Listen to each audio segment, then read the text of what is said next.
একসময় যে মুদ্রা ছিল অচল, সেই আফগানি মুদ্রা আজ ডলারের বিপরীতে 21% মূল্য বৃদ্ধির সাক্ষী হলো।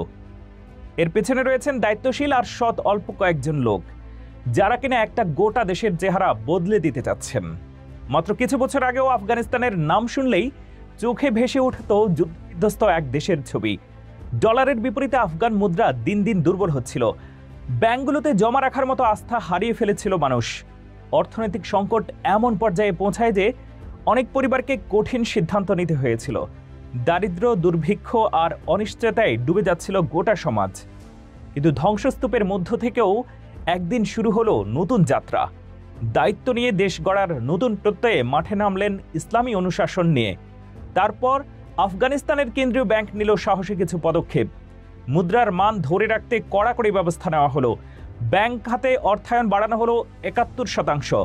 উদ্যোক্তাদের জন্য তৈরি হলো সহজ ঋণের সুযোগ। ফলে ধীরে ধীরে আস্থা ফিরে পেতে শুরু করে জনগণ। তারপরেই তো উপাখ্যান, একসময় যে মুদ্রা ছিল অচল, সেই আফগানি আজ ডলারের বিপরীতে 21% মূল্য বৃদ্ধির সাক্ষী হয়ে গেছে।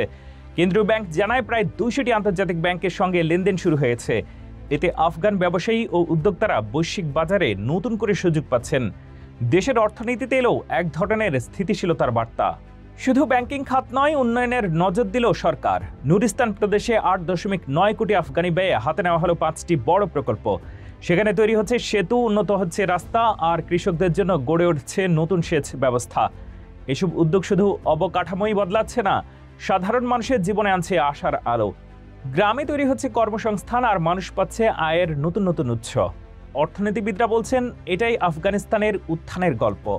4 বছর আগে যে দেশটিকে ভেঙে পড়া অর্থনীতির প্রতীক মনে হতো, আজ সেই দেশ নতুন করে বিশ্বকে অবাক করছে। কখনো ধ্বংসস্তূপে দাঁড়িয়ে থাকা মানুষদের চোখে আজ ভেসে উঠছে নতুন এক স্বপ্ন। সেই স্বপ্ন হলো আবার ঘুরে দাঁড়ানো আফগানিস্তান।